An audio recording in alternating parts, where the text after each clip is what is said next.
I really, it's interesting. I was trying to figure out exactly how I wanted to start this talk because um, originally we weren't going to do the Book of Wisdom.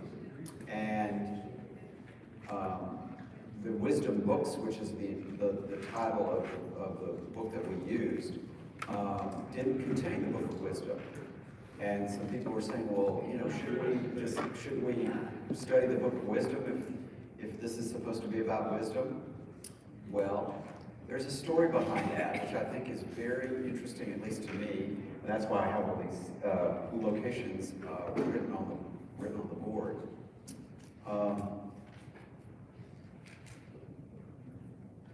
The Book of Wisdom is not in the Hebrew Testament.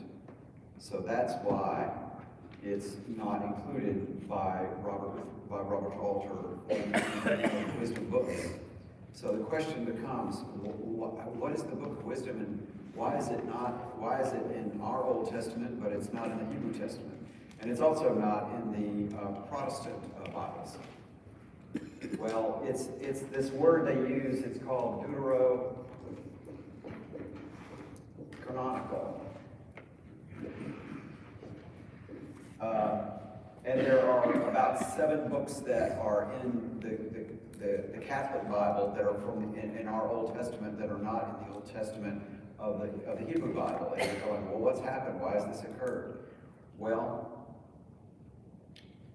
there was, okay, I'll back it up and leave that question there, and I'm going to take you through a little history here and explain about the Jewish people and what happened, beginning with the two what we call diasporas. Those are the dispersals of the Jews.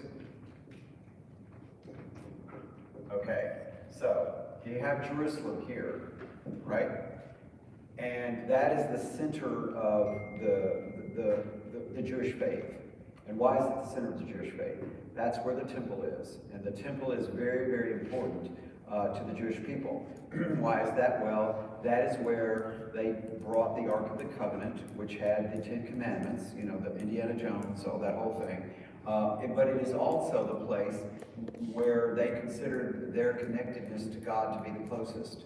And that it was there in the temple that they made sacrifices of lambs and birds and grain and all these things to either sacrifices of thanksgiving or sacrifices of contrition for some sin that they may have committed that they feel that they need to make atonement for. And so all this happened in Jerusalem, okay, the Holy Land. Now, that went on until the first diasporas. The first diaspora was in the 8th century BC, which was in the Northern Kingdom. And we don't really need to talk about that. What we need to talk about is the Babylonian diaspora. That's where the king of Babylon basically invaded Jerusalem, invaded all of southern Israel, the two tribes of southern Israel, and destroyed the temple. And when they destroyed the temple, they also took many of the Jews back to Babylon. But at the same time, what started happening, because then you didn't have, the temple was destroyed, so what happened? How did they worship? What did they do? Well, this is the advent of the synagogues, okay? So there were synagogues in Babylon, probably. But also what happened was when the dispersal occurred, Jews not only went to Babylon, they went to other places. They went to Athens, and they probably went to Rome, and they went to Egypt. And they started forming their communities, and what they did was they were no longer, these people that were, the Jews who were in these other countries, obviously were not in any way doing temple sacrifices because there was no temple. So they focused upon the Word. In other words, the Pentateuch, the 10 Commandments and all that stuff. And so, but what happens is eventually, after 70 years, the people are allowed to go back to Jerusalem and they start rebuilding the temple. And so you have this sort of temple That's what the Sadducees, who are the Sadducees, and they focus upon all the stuff that deals with the temple. But at the same time, you have synagogues here, here, and here. Okay? And so, what happens is over time, we're talking about this happened in the 6th century BC. We're talking about over time, what happens is lost my train of thought. Let me think. They start, basically don't you hate it when you're old? What I want to get to is that, I know what it is. I remembered what I forgot. I always love remembering what you forget. The language. Now, in Jerusalem, the language was Hebrew. But in all of these other places, at this time, the language was what? Greek. Not Latin yet, but Greek. So, what happens? Here in Egypt, there's a place called Alexandria. And do you remember me talking about the Septuagint? Okay, so the Septuagint was the Hebrew Testament as it existed in about the 3rd century BC, translated. They translated it, okay? And I forgot to bring my copy. I had it at home and I just completely forgot. I have an English translation of the Septuagint. If you compare the Septuagint to our Old Testament, the Catholic Old Testament, that's pretty much what it is, okay? So, but it's in Greek. It's not in ancient Hebrew. Okay, what I didn't know, I just assumed the Septuagint was a translation of what had already existed. Like say for example, the Pentateuch, the first 5 books of the Bible, Genesis, Exodus, Leviticus, Deuteronomy, and Numbers. But there were books of the Old Testament that were not originally written either in Jerusalem or in ancient Hebrew, but were written in Greek, and in this case, they were written in Alexandria. And one of those books was Wisdom. So that's where wisdom came from. Wisdom is not in the Old Testament, the Hebrew Testament for the Jews that are over here, okay? But it is for the Jews that are here. Now, how many Jews could be here? Well, I looked it up. This is fascinating. This is the stuff I love.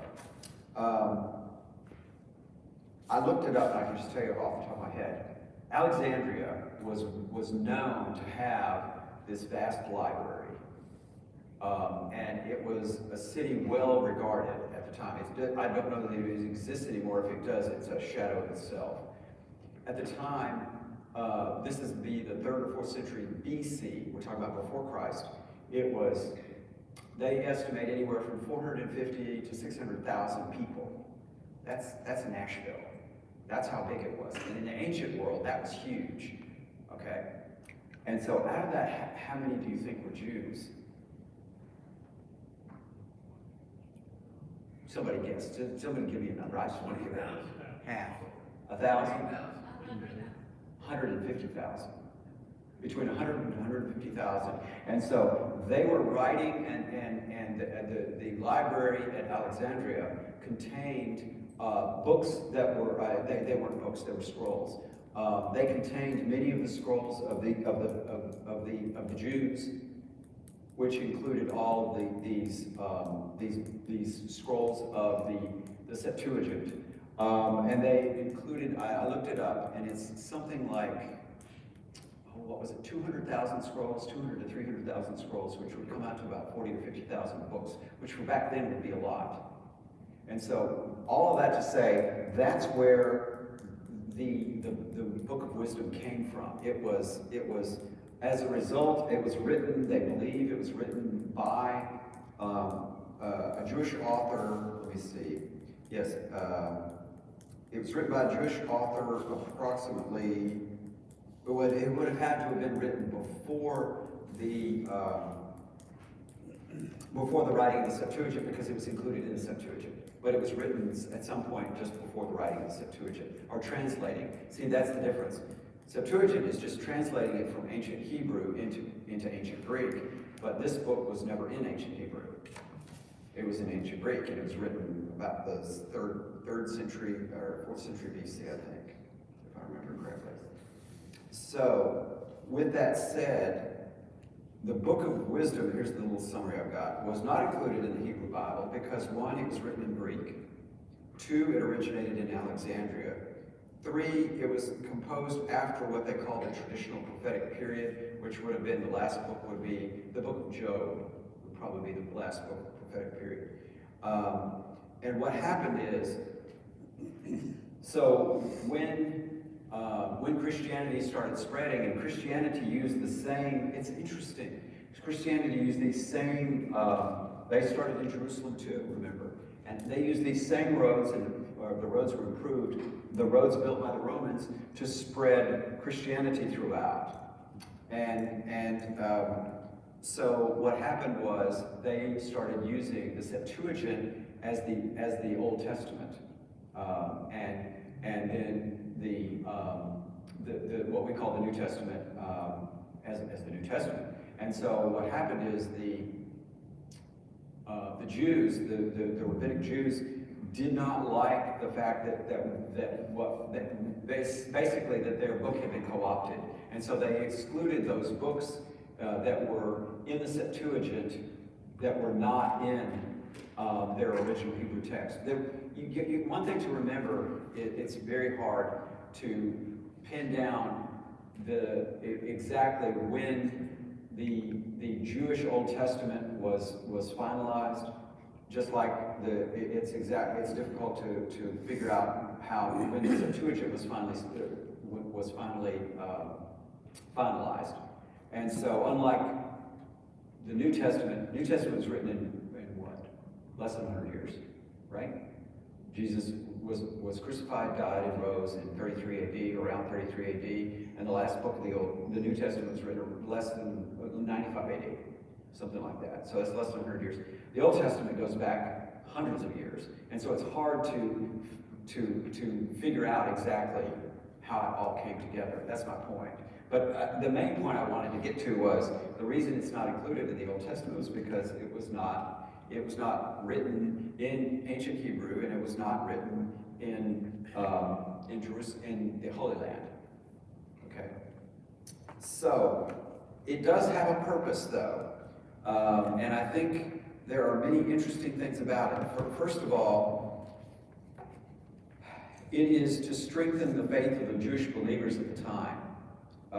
And to teach that's 1. 2 is to teach that true wisdom comes from God and not from some pagan philosophy, because they were living still in a pagan world, but in a pagan world in Egypt as opposed to a pagan world in what we think of as the Holy Land, but as a place that there were all these other religions. Then the third thing is to encourage righteous living and trust in God's justice. Now, there are some interesting themes. The first one is just the general nature of divine wisdom. And the second theme is, and it comes out, is the immortality of the soul. If you want to know about where did the immortality of the soul come from, it's in the New Testament. It's all over the New Testament. You don't really see it much in the Old Testament until this book. I mean, this is one of the books that we rely on, and I'll point out some different passages. And then the third theme is God's justice and the fate of righteous versus wicked. This is this whole thing that we've been dealing with of the suffering of people and righteousness, and that if you do things, if you do right, so to speak, then everything's going to be good for you. When, as we know with Job, that was not the case.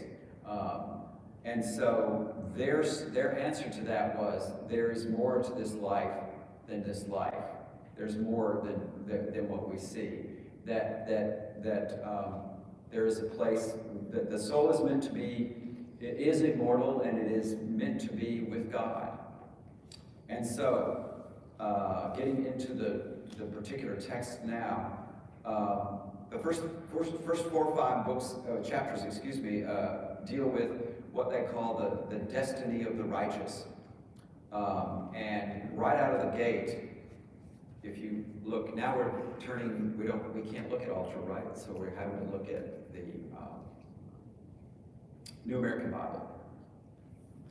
Chapter 1, verse 1. Love justice, you who judge the earth. Think of the Lord in goodness and seek him in integrity of heart, because he is found by those who test him not, and he manifests himself to those who do not disbelieve him. In other words, another way of saying who believe him. I always like that double negative there. But that's where it begins. And if you look at verses, Wisdom 1:13, God did not make death, nor does he rejoice in the destruction of the living. And then if you look at 16 to the end, it was the wicked who with hands and words invited death, considered it a friend, and pined for it, and made a covenant with it, because they deserved to be in its possession. That goes into the next chapter, those who said among themselves, thinking not aright, brief and troublous is our lifetime, neither is there any remedy for man's dying, nor is anyone known to have come back from the netherworld. What does that sound like? That sounds like Jesus. For haphazard were we born, and hereafter we shall be as though we had not been, because the breath, and remember that word breath, there it is again, breath, and that is ruach there, that is ruach. In our nostrils is smoke, and the reason is a spark at the beating of our hearts. And so it's lining up to say, basically, there are the people who are not righteous and who are evil are the ones who think that there is only this life and that you might as well get what you can out of it, and anything goes.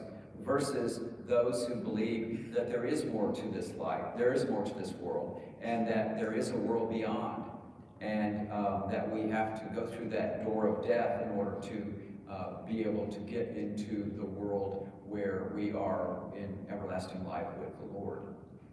So does that make sense?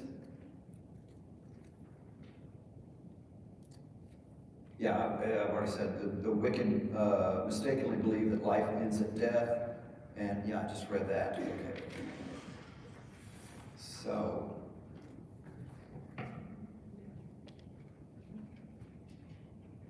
they also, this is another passage from 2:12. Did I read that? No, I didn't. Okay. This is where they plot, this sort of goes in line with what I just said. This is chapter 2, verses 12 to 13. Let us beset the just one, because he is obnoxious to us. He sets himself against our doings, reproaches us for transgressions of the law, and charges us with violations of our training. He professes to have knowledge of God and styles himself as a child of the Lord. And who do you think they're talking about? We as Catholics would look at that as what? Who? The just one. Who's the just one? Jesus. Now, of course, they didn't at that time, because this was written before Jesus was born. But it is, to us, an indication of Jesus as being the just one. And of course, he was the first one to die and rise from the dead in his glorified body. The righteous in God's hands, that's the next one. One of the most, I gotta read this. This is chapter 3, I'm going to read verses 1 through 3. Tell me where you've heard this before. The souls of the just are in the hands of God. The souls of the just are in the hand of God, and no torment shall touch them. They seemed in the view of the foolish to be dead, and their passing away was thought and affliction, and their going forth from us utter destruction. But they are in peace. Mike, I read that in National Lecture about a month ago. That's it. It's read during the liturgies, but it's also the most picked, because people choose which readings they want, not the gospel readings, but the Old Testament reading and the New Testament reading. That is one of the most widely used in the Old Testament, because it is saying to us, the souls of the just are in the hands of God, and they are in peace. And so that's where that comes from. And so these 3rd century Jews were writing this, okay? And they were before Christ, and yet they're saying that this is when this whole idea of heaven, of something more than what they called Sheol, or the underworld. Sheol and the underworld were not hell, but they were this world where you were sort of just kind of, it's the difference between being in a world of color and a world of black and white. What was that movie where they were in black and white? Wizard of Oz. Pleasantville. Wizard, both of them. Wizard of Oz and Pleasantville. But you know how the world is if you look at it in terms of just black and white versus color. And color is heaven. And black and white is where we are now, in one sense. Actually, I was thinking about one of my little hobbies is oil painting, and one of the best things about the teacher is that she has us on a limited palette, meaning that we are only allowed to have. You can have a little more, but when you first start, you can only have red, blue, and yellow, and you have to make your colors, and you learn about color and how colors mix together. And there is no such thing as gray, by the way. There are just different color variations, but like it can be a sort of a purple gray, or it can be a brown gray. It can be, there's no real gray. And so, but all that to say, color, that's the way you think. That might be a way, and I actually just thought of this idea just as we're talking, and just as I'm speaking, and that is, heaven is color, and we're in black and white. And we can't understand what color is like, right? Okay. So the next thing is God's judgment, the ultimate vindication of the righteous. If you look at chapter 3, verses 7 and 8. In the time of their visitation they shall shine, and they shall dart about as sparks through stubble. They shall judge nations and rule over peoples, and the Lord shall be their king forever. And this is contrasted with what happens to the wicked, who realize too late the emptiness of their lives.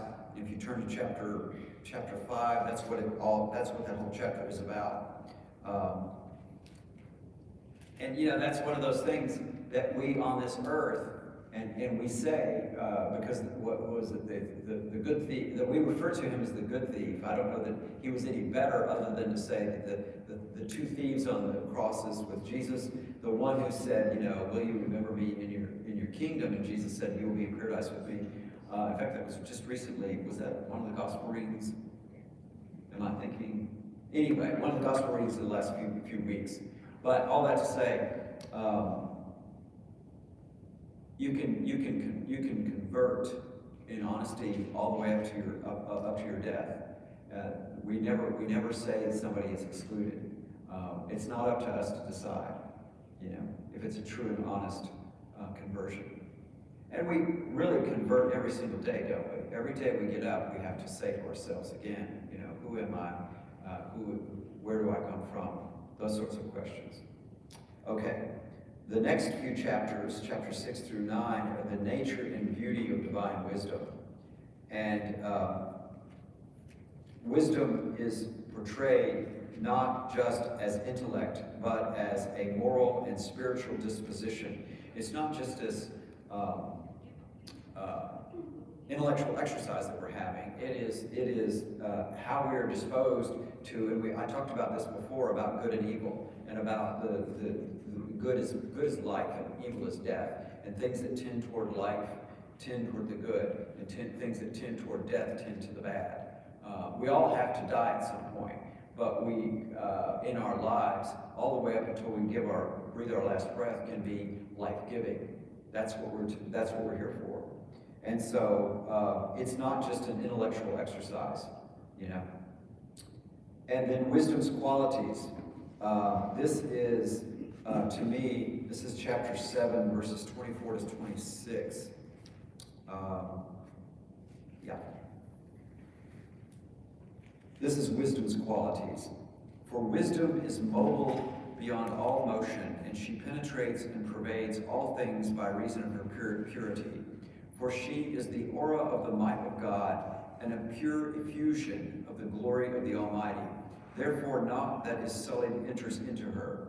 For she is the refulgence of eternal light, the spotless mirror of the power of God, the image of his goodness. That's just such beautiful language to me. It just really speaks to me about how wisdom is almost the Holy Spirit. I think of when I think of that. Wisdom is the way I look at wisdom. Earthly wisdom is to try and get through this world, and I think we talked about this, to try and get through this world with the least amount of dings and bangs on yourself. Godly wisdom is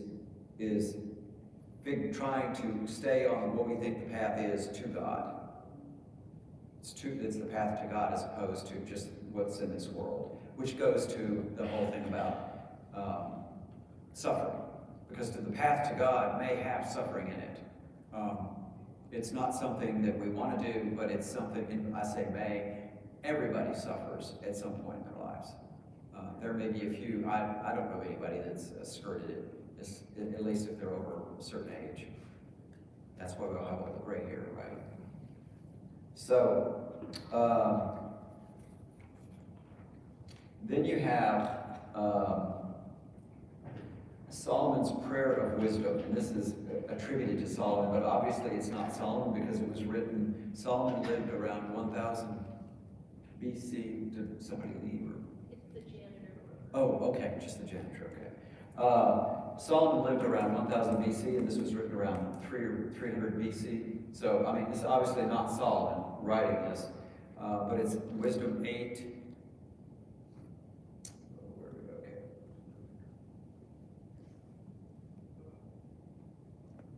Yeah, wisdom is God's companion in creation. That's what I want to get at. Wisdom is portrayed as an active with God in creating the world. And this is, indeed, she reaches from the end to end mightily and governs all things well.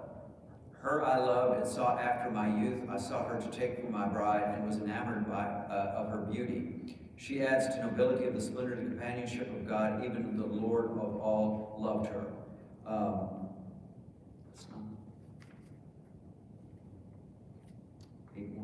Okay, yeah. It's just that first verse.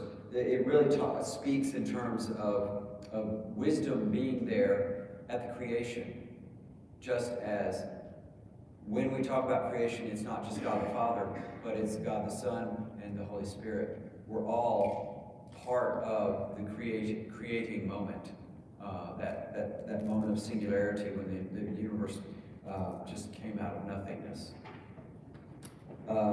Next is interesting, wisdom and salvation history, and that starts on chapter 10 and goes for several. Well, I'll just take it from chapter 10. It's interesting how it's sort of a little history of, that we go through here. She preserved the first formed father of the world when he alone had been created, and she raised him up from his fall. That's Adam, right? When on his account the earth was flooded, wisdom again saved it, piloting the just man on frailest wood. That's who?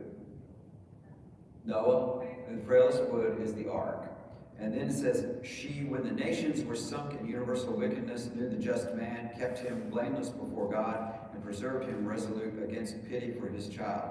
That, of course, is Abraham. And the universal wickedness is probably Sodom and Gomorrah. Okay. And then you jump to, I'm just jumping over to verse 10. She, when the just man fled from his brother's anger, guided him in direct ways, showed him the kingdom of God, and gave him knowledge of holy things. That's Joseph, not Joseph as in the husband of Mary, but the Technicolor Dreamcoat Joseph, as we call him. How many have seen that? Joseph Technicolor Dreamcoat. Oh, it's interesting. Yeah, it'll be you're shaking your heads, but it was a 70s thing, I know. Next it goes on to say she did not abandon the just man. Oh, that was Jacob. I'm sorry, that wasn't Joseph. That was Jacob in verse 10. I was looking at a wrong person. 13 through 14. She did not abandon the just man when he was sold, but delivered him from sin. She went down with him into the dungeon and did not desert him in his bonds until she brought him to the scepter of royalty and authority over his oppressors, showed those who had defamed him false, and gave him eternal glory. So that's Joseph. Then we get to Moses. And there's a lot here on Moses. She entered the soul of the Lord's servant, Moses, and withstood fearsome kings, Pharaoh, with signs and portents, the 10 plagues. She gave the holy ones the recompense of their labors, conducted them by a wondrous road. I love that, a wondrous road. I don't know that they would call it a wondrous road to have to wander around for 40 years, but it was a wondrous road. It's maybe the Ulrich Road now.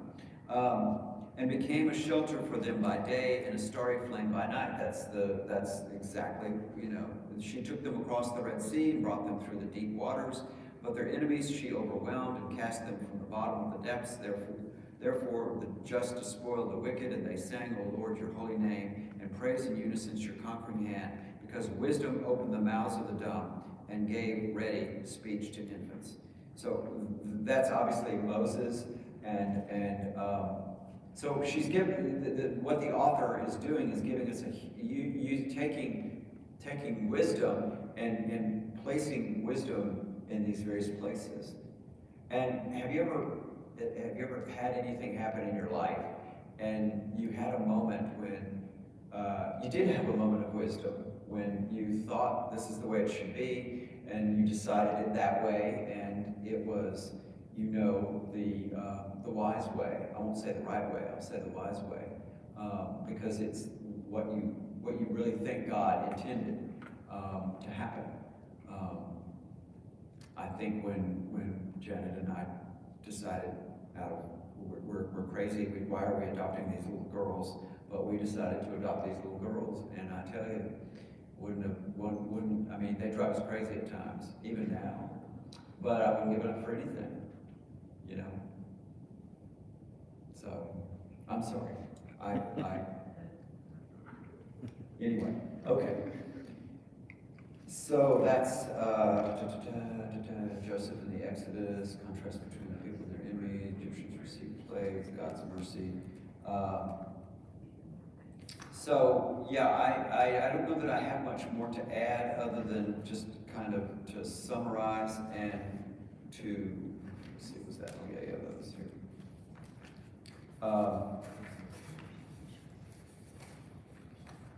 So you're only getting an abbreviated thing here, unless you all want to. I forgot to ask questions, by the way. I was so busy with other things. There were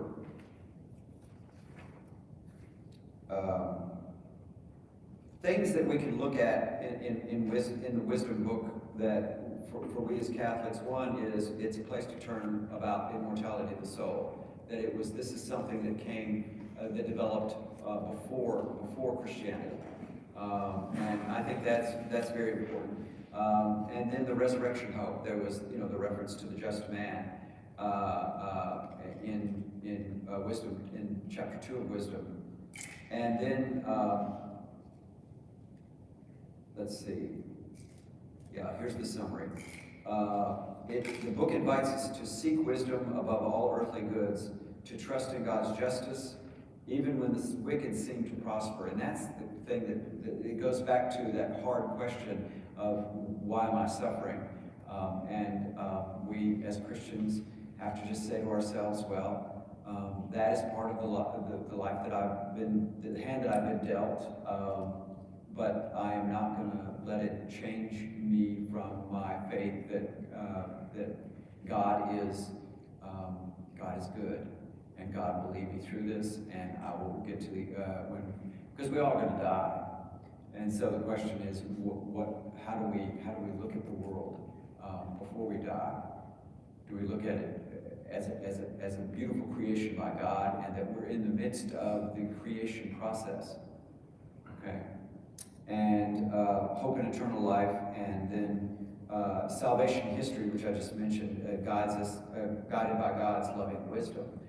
That everything is as it should, is as it's meant to be, even though there are things that we don't understand. So, but the main point I wanted to get across more than anything else was I couldn't figure out why was it that this book wasn't included. Well, there's a reason. It's not in the Hebrew Testament, so it would not be a wisdom book to them. And there are, let's see, I looked this up. Second Maccabees was also written in Greek, and it is not in the Hebrew Testament. The other 7 books, which are, I can't remember them all, First Maccabees, Tobit, Sirach, and there's one other. They were written originally in ancient Hebrew. Yes, ma'am. So the text was. Wait. Where's the microphone? It's up there. Maybe on top. On the little ledge. I don't see it. Here it is. There you go.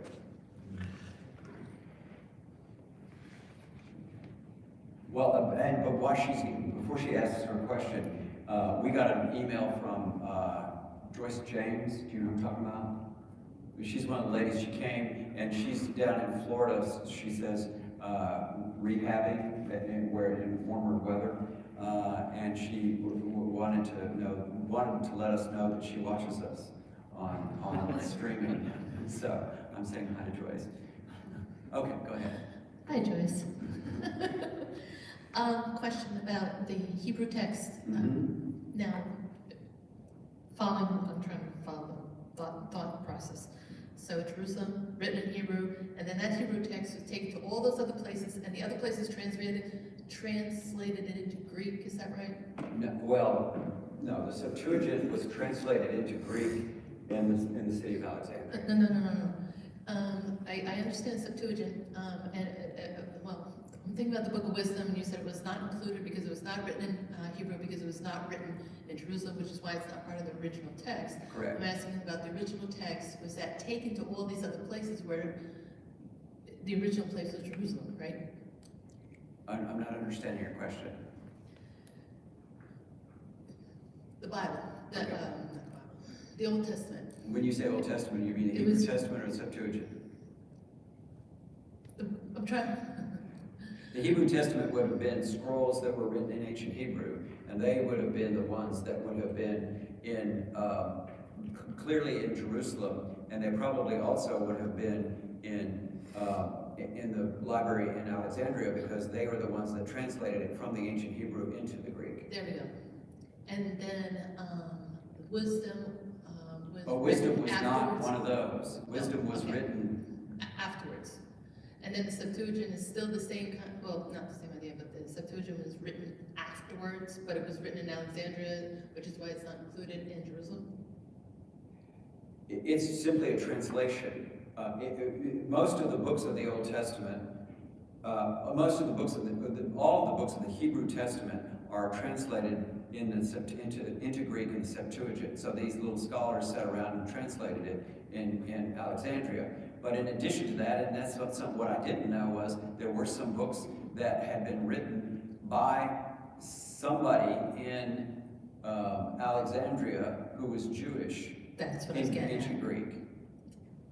Yes, Originally. that's Yes. what I was getting at. Yeah. Okay. Does that make sense? Yeah. They wrote it in ancient Greek, and it would have been written in Alexandria, but it would have had to have been written before the Septuagint was compiled. Yeah. And you know, we think of it as a book, and it's scrolls, you know, and it's not like, yeah, that's the thing that you have to think about, is that all these scrolls, they're very bulky, they are hard to handle, and probably very few people were allowed to even look at them, because you had to be, number one, literate, But number two, you probably had to be a rabbi or biblical scholar or something like that, you see what I'm saying? Absolutely. Yeah, okay. Are there many scrolls Yeah, left? I think that the beautiful themes that you said are really important in wisdom seem to,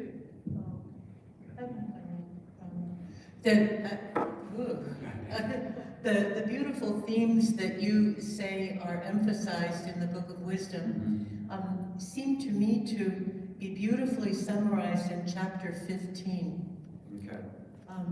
But you, our God, are good and true, slow to anger and governing all with mercy.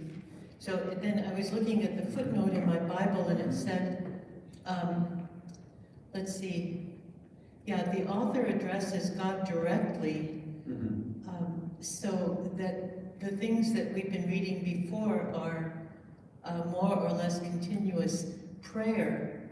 But then this is the living God who, in stark contrast to the deafness of the idols that have been discussed, we have a merciful God who is the source of immortality. That seems to be what you've been saying. Right, exactly. So beautifully exactly. summarized here. And that's, you know, you've got to remember where they were. They were in Egypt, and there are all these pagan religions around them. And so it's the same sort of thing. They were encountering the same sort of thing there that they were encountering in Jerusalem. But this idea of the immortality of the soul, I think, is one that it's interesting that it developed there. And I'm thinking, I don't know why. You had these Jews who were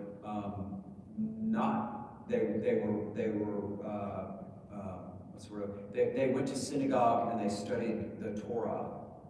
And what they were trying to do is simply translate the Torah into a language that was familiar to people around them.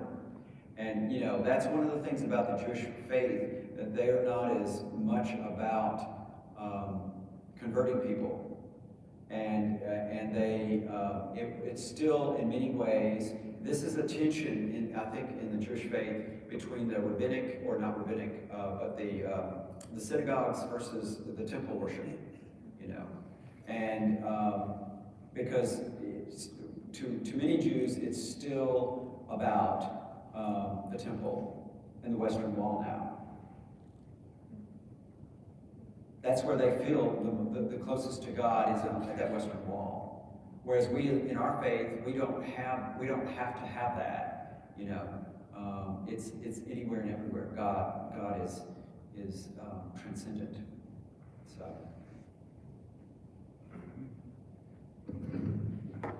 While the mic is over here. Okay. The author uses the word providence in a couple of different places.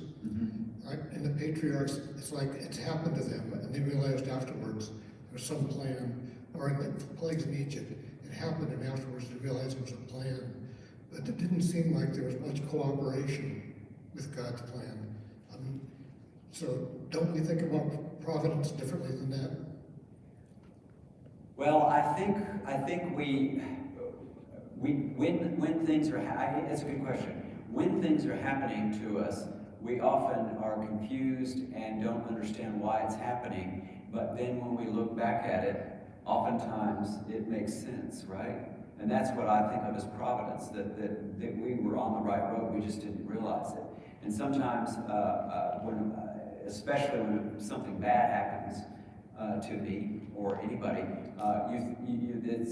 why is this happening? I don't understand. But then you look back at it and it makes sense. However, I would say on an individual basis, there are times that people suffer and it doesn't make sense to them up to the day of their death. And they will not know or understand that. I mean, we can't deny that. And so they will not know or understand until they are with the Lord. And as I say, I don't know that it will matter then, because they'll be so full of the beatific vision of God that they'll be so overjoyed it won't matter. So. Yeah.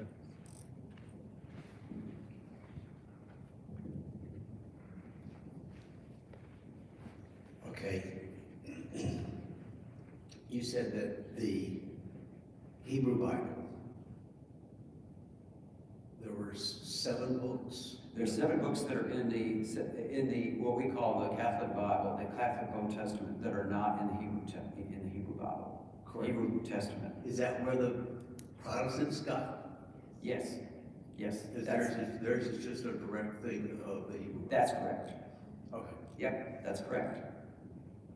They, basically, I mean, I could be wrong, I'm pretty sure that, they looked at what was considered canon by the Hebrew, by the Jews, in about the 3rd and 4th century AD.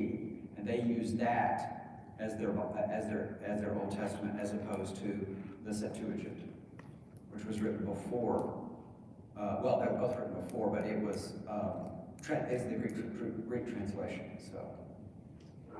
Okay. I think anytime you study an individual book, the origin of a book, or the Bible as a whole, the origins, I mean, that in itself, that it exists through 2,500 years of what it's been through, to me, that's a miracle in itself. And we're only looking at, I mean, let me say this, we don't have, the oldest scrolls that we have are the Dead Sea Scrolls. And they go back to about 100 BC, and those are original. And they contain the book of Isaiah and fragments of a whole bunch of other things. The interesting thing is, particularly with the book of Isaiah, my understanding is that it's pretty close to what we see today. I mean, you compare when it's translated, that it's pretty close, and for it to be copied and recopied and recopied and recopied, this is the only way that they didn't have photocopy machines. Or you remember the old mimeograph machines? You know, they didn't have any of that. I mean, up until the Gutenberg, which would be in the 16th century, early 1500s, or maybe it's late 1400s. I can't remember. So. Okay, so we're ending with wisdom, a bit of wisdom at least. We will pick up, and I need to figure out, we'll let you know, I can't remember exactly which Tuesday we start back in January, but it'll be the Gospel of John, or the Johannine books, which is the Gospel of John and the first 3, the 3 letters of John. And I need to figure out whether I want you guys to just read John or to see if I can find a book. I'm trying to find the book that I used when I took the course at St. Meinrad. Just read John? John instead of the books. Okay. I get lost in the books. Okay. And I have to Okay. read Okay. All right. We can do that. I mean, it just. Yeah. That's easier good. for me. Okay. It is the harder of the Gospels to understand, because there are a lot of passages that goes on for chapters and chapters where it's more or less of a theological. Jesus is connecting.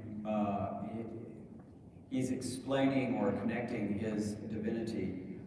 He's explaining his divinity essentially to his disciples. Well, if there's a book that. Well, I will see, but I understand what you're saying, and I'll try and accommodate.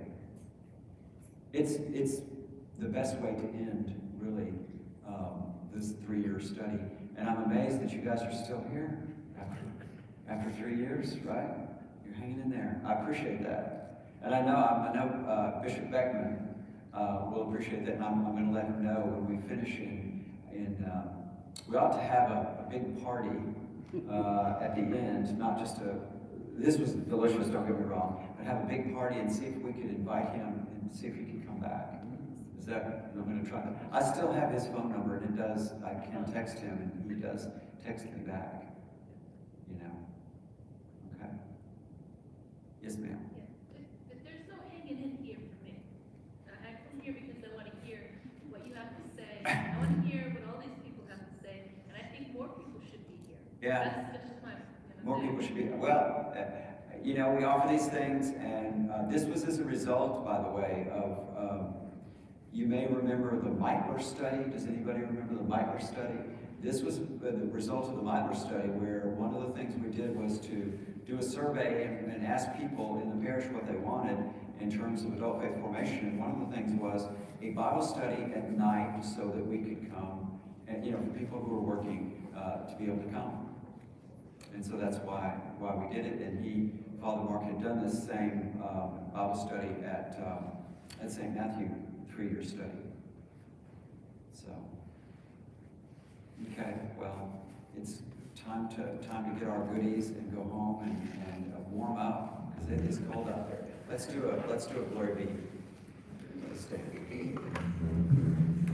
Glory be to the Father, and to the Son, and to the Holy Spirit, as it was in the beginning, is now, and ever shall be, world without end. Amen. In the Father, Son, and Holy Spirit.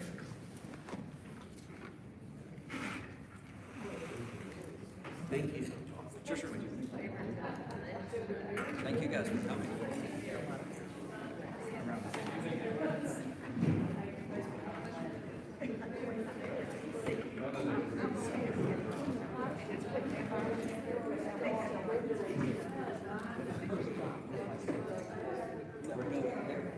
What they do is St. James, King James. Yeah.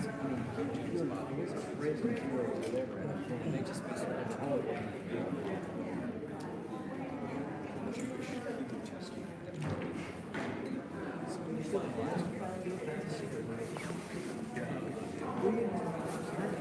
We don't have to. Their attitude for next year, when they agreed portions of this 60 books that are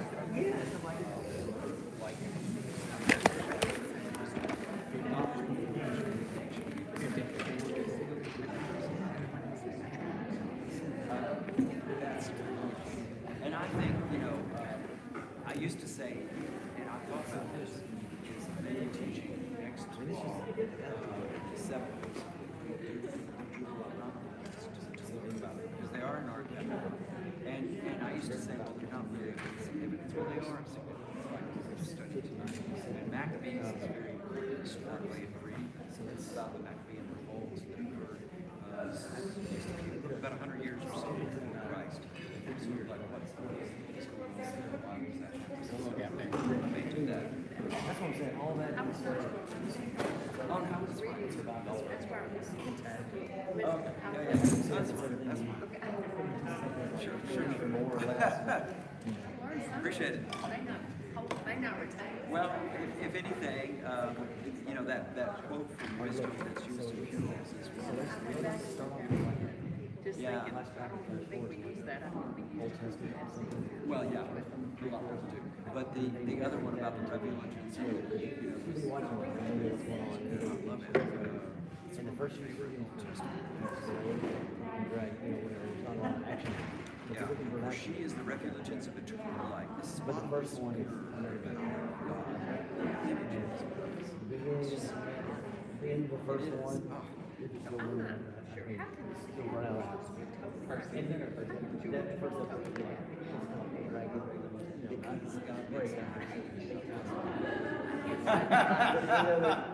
I guess that's And it's it. Yeah, so. Well, I'll take your mark.